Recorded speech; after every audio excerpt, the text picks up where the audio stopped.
Welcome. I am Mitchell Lane from the Sparta Group, an EDM 310 here at South Alabama with Dr. Strange.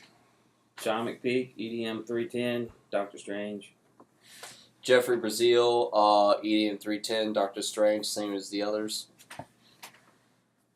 Gregory Olson, EDM 310, Doctor Strange. All right. We are discussing Chapter 6 from Mark Prinsky's book, Using Technology and Partnering. Teaching Digital Natives. Teaching Digital Natives is the book. The chapter title is Using Technology and Partnering.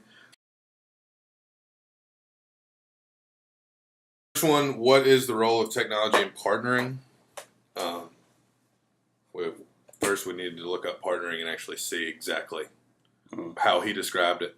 What do y'all? What do we think about like the role of technology in partnering?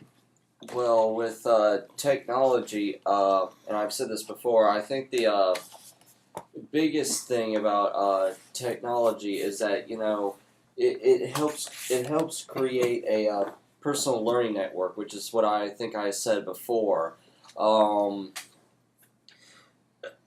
When teaching students how to use technology, and you show them these things like iCurio or Symbaloo or that other thing, Dr. Strange. Delicious. The like social bookmarking Yeah, tool that's or what whatever. delicious is. Social bookmark. Yeah. Or even something like Google Drive. Like what we're using. Yeah, Google Drive. Anything like that. And like you said, just the Google Drive, that helps establish those PLNs. Yeah, and Just keep starting basic connections with people. yeah, and by teaching students, especially young children, how to use all this technology Yeah. at an early age, they can go ahead and start building their PLN or personal learning Yeah. network, getting together all these sites and sources that they can use later on. Especially, that's what I was saying last time. They can use how it used to be, how it was recommended that if you took notes in high school, keep them so you can use them in college. Right. Same thing, but but obviously in a more digital sense. Yes, Quicker, exactly. easier I was way about to to say access the the ease of it. Yeah. Yeah. Especially now with things like we were talking about Google Drive, but also Google Docs. Yeah. Like one of the first things that Google did was Yep. now it's not just your notes; it's the four of us could do Yeah, a the document, collaboration. a document note taking. I mean, just think if we, as second graders, were immersed in this stuff. Right. Like how much easier it would be to use it all now. Mhm. Just think where they're going to be when they're like how. Especially since they grew up with it. That's what I'm saying. Like it's like Yeah, I mean, riding a bike Well, for them. I'm computer literate, and I've, like we were talking earlier, I built a few computers and tinkered here and there, but even this stuff nowadays is still Yep. moving so fast. Yes. I had a hard time figuring out how to get Flash to work on my phone this morning. I, Speaking of real phones, world. Yeah, really. I grew Yeah. up. What do you guys think about this thing in a In the classroom scenario?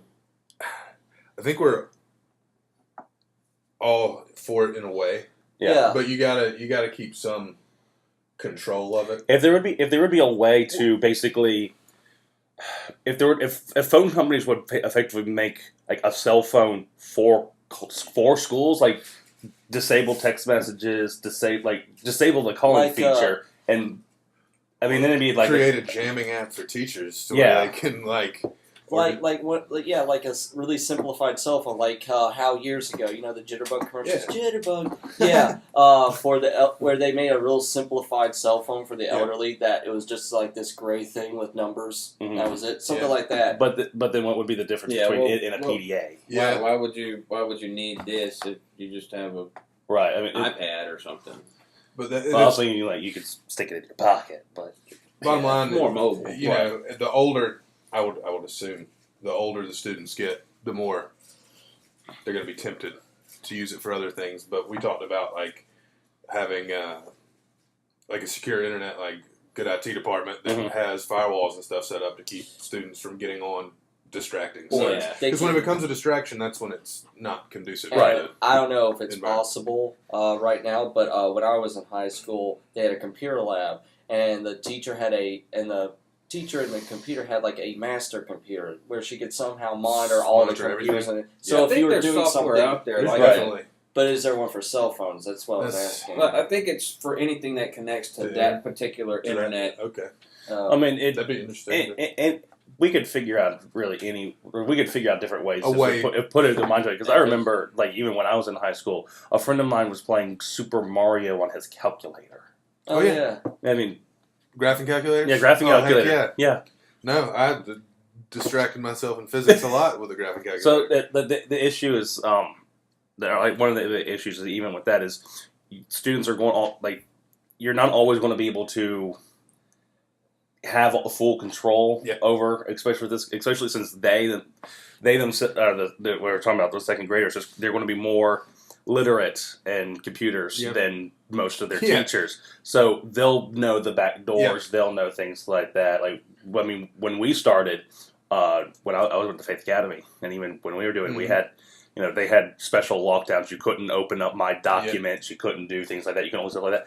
But we found that all we had to do was just open up my computer, click on the taskbar, go to My Documents, and access My Documents through my computer, and we could play games. Oh yeah, it's like when I was in high school, we found like the supposedly secret instant messaging service. We could talk to anybody Right.